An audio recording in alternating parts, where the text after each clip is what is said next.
Enzo Recto, kalaban ang katiwalian at kasinungalingan, kakampi sa katotohanan at kabutihan.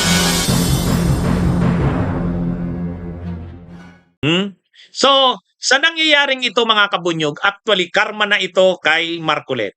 Talagang ang ano ng karma, no? Ang ano ng karma, no, mga kabunyog, matindi talaga ang ano ng karma eh. Ha? Bakit karma? Eh, alam nyo naman yung sinabi nila noon kay Laila de Lima. Sabi nila kay Laila de Lima, eh kung wala kang kung wala kang sala, ay di harapin mo sa korte. Kaya lang, sa totoo lang, talagang grabing sakripisyo ni Laila. 5 taon siyang nakakulong. Alam din ni Laila de Lima na sigurado, maa-acquit siya kasi gawa-gawa naman yung mga ebidensya, gawa-gawa naman yung mga testigo, pinilit lang, pinersa. O alam ni Laila yon. Pero talagang nag-suffer si Laila sa kulungan, grabing sakripisyo yon. Si Marcoleta naman ngayon, ganun din yung sagot sa kanya. Eh kung wala kang sala, sa tingin mo magaling ang depensa mo, sa tingin mo mapapawalang sala ka, eh di harapin mo, o kaya lang kulong ka muna. Kulong ka muna. Ha? 'Di ba? Oh, yan yung kaya yung karma dito bumalik sa kanya eh. May chance ba siyang ma-acquit? Yes. Kasi yung kung ang Sandigan Bayan i-consider yung depensa niya. Ano ba yung depensa niya? Na hindi niya naman tinanggap yun by reason of his office. Yun yung depensa niya. Pag tinanggap ng Sandigan Bayan yun, acquitted siya. Pero mahaba munang hearing yan. Kasi siyempre, patutunayan ng ombudsman na hindi, tinanggap niya yon by reason of his office. Oh, di ba? Kaya ito, pagalingan na lang ito sa korte. Pero, habang naghihiring, muna siya? Nakakulong. Nakakulong. Pwede ba siyang makapagpiyansa? Pwede. Pwede.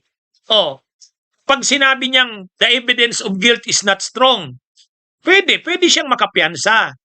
Pero makukulong muna siya. Kaya nga ito yung sinasabi ng marami. Ay hindi rally yung solusyon mo. Hindi rally. Labanan mo na lang sa korte. Mayroon ka pa namang remedies eh. Mayroon ka pa namang remedies. Ano yung remedies mo? Makukulong ka. Pero labanan mo ng petition for bail. Sabihin mo the evidence of guilt is not strong. Malay mo, makumbinsi mo yung Sandigan Bayan. Di nakabail ka. Or kaya, hindi ka pinayagan mag-bail. Galingan mo yung depensa mo. Galingan mo. Ma-acquit ka. Pero, ang problema, kung mahina rin yung pagkakadepensa mo, magaling yung ombudsman, makukunbi ka. Yan yun. Yan yung dyan, mga kabunyog, mga kababayan. Kaya yung sinasabi kaya nga hindi nakakakuha ng simpatya sa publiko ito. Bakit hindi nakakakuha ng simpatya ng publiko si Marcoleta at saka yung INC at mga DDS? Hindi naman tanim yung ebidensya eh. Hindi naman inimbento ang kaso. Ang dialogue kasi nila, inimbento ang kaso, inimbento yung kaso at saka yung mga ebidensya daw ay gawa-gawa lang. Sus naman, paano mo naman nasabing gawa-gawa yon? Siya nga ang nag-provide ng ebidensya laban sa kanya. Di ba? So, yan ang dyan mga kabunyog, mga kababayan. Kaya ito, sa totoo lang, kaya niya namang lusutan yan. Galingan niya na lang kung magaling talaga sila. Di ba? Pero, for the meantime, kulong ka muna. Bakit?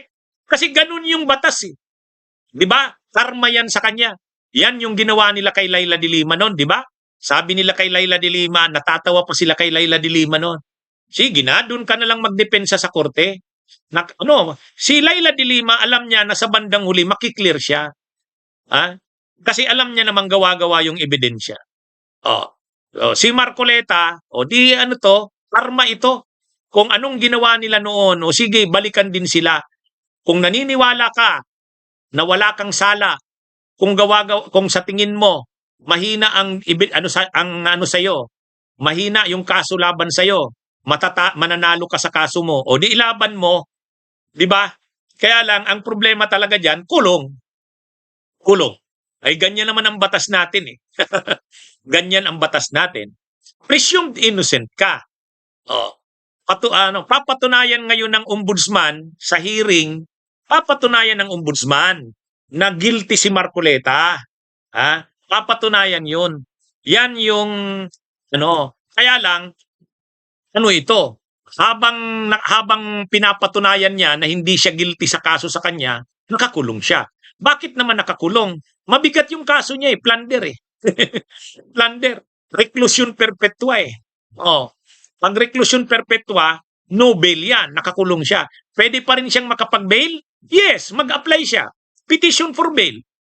Anong sasabihin niya sa petition for bail? The evidence of guilt is not strong. Mahina ang ebidensya niya. Ang ebidensya laban sa kanya. O di ba? Ganun yun Bakit ngayon kasi parang ang hirap na sa kanilang di ba simple lang naman. Kung sa tingin mo mahina ang kaso sa iyo, di ilaban mo sa korte. Kung sa tingin mo mahina ang ebidensya sa iyo, mag-file ka petition for bail. Pag nakumbinsi mo ang korte na mahina ang ebidensya sa iyo, the evidence of guilt is not strong, papayagan si Marcoletang makapag-bail. Yan yun kaya lang, hindi talaga kasi matanggap ni Marcoleta at ng Iglesia ni Cristo na makukulong si Marcoleta. Yun ang totoo. Yun ang totoo, mga kabunyog, mga kababayan.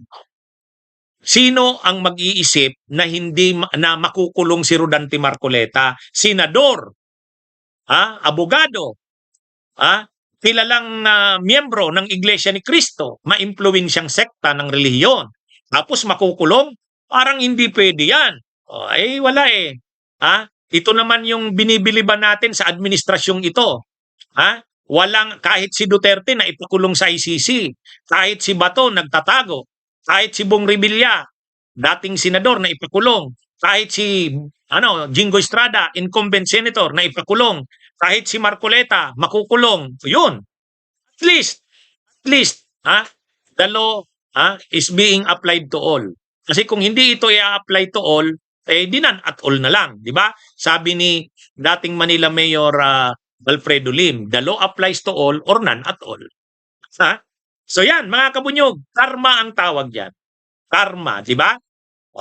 Ito ganyan talaga Harapin niya rin yan. Harapin niya rin yan. Hindi, yung statement ng iglesia, hindi talaga nila sabi nila, ang problema, handa naman daw sanang harapin ni Marcoleta yan. Kaya lang, ang problema daw talaga, makukulong. Yun daw ang masama dun wala diba mga kabunyog, mga kababayan? So, yun, wala tayong magagawa. Ganyan ang batas The law may be ours, but that is the law. Sila naman ang gumagawa ng batas Silang mga senador. Diba?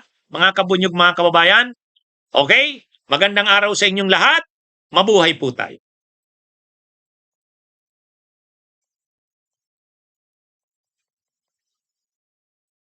Bunyog, halikan na kasama ka. Bunyog, kapag buklod ay may pag-asa. Luzon, Visayas, Mindanao, isa ang pananaw. Sa bagong Pilipinas ang bunyog isisigaw.